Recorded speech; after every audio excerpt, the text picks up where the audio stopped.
नमस्कार मित्रांनो, संजय गांधी निराधार अनुदान योजना व इतर सर्व निराधार अनुदान योजनेतील लाभार्थ्यांसाठी हयातीचा दाखला हा डिजिटल स्वरूपात द्यायचा आहे, म्हणजेच ऑनलाईन काढून द्यायचा आहे। त्यासाठी ॲपच्या माध्यमातून आपण हा दाखला काढू शकतो।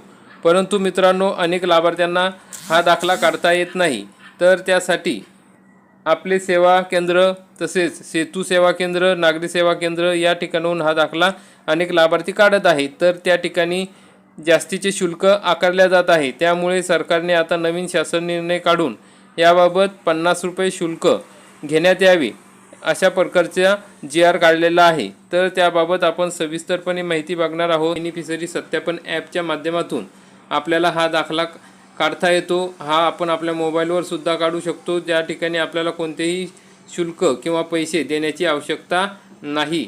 तर मित्रांनो, अनेक लाभार्थ्यांना काढता येत नाही, त्यासाठी आता फक्त 50 रुपयात हा दाखला काढून मिळणार आहे। त्यासाठी हा GR आलेला आहे, आपण बघू शकता। सामाजिक न्याय व विशेष सहाय्य विभागांतर्गत विशेष सहाय्य योजनेतील लाभार्थ्यांना बेनिफिशरी सत्यापन ॲपद्वारे हयात प्रमाणपत्र म्हणजे डिजिटल लाईफ सर्टिफिकेट सादर करण्याबाबत महाराष्ट्र शासन 25 मे 2026 रोजीचा हा GR आहे।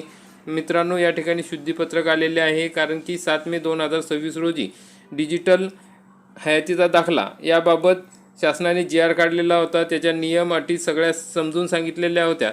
त्यामध्ये कमाल 50 रुपये सेवा शुल्क लाभार्थ्यास देय राहील अशा पद्धतीने माहिती दिलेली होती। त्यामध्ये बदल करण्यात आलेला आहे। सदर सेवेकरिता शुल्क हे कमाल 50 रुपये इतके आकारण्यात येणार असल्याने सदर तरतूद पुढील प्रमाणे वाचावी।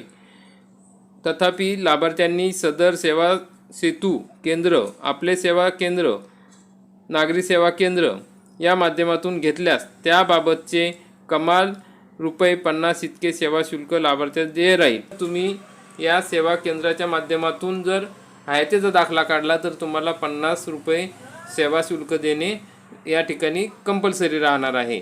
पण जर तुम्ही स्वतः तुमच्या मोबाईलमधून काढला असेल तर तुम्हाला कोणालाही पैसे देण्याची आवश्यकता नाही।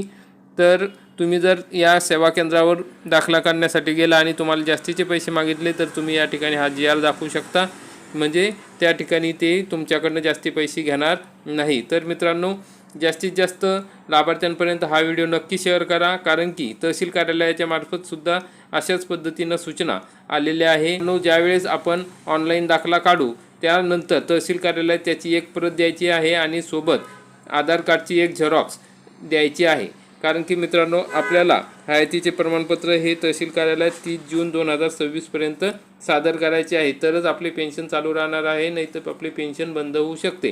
तर मित्रांनो, अशा पद्धतीने ही महत्त्वाची अपडेट होती। जास्तीत जास्त लाभार्थ्यांपर्यंत हा व्हिडिओ नक्की शेअर करा आणि व्हिडिओ आवडल्यास व्हिडिओला लाईक करा, चॅनलला सबस्क्राईब करा। धन्यवाद।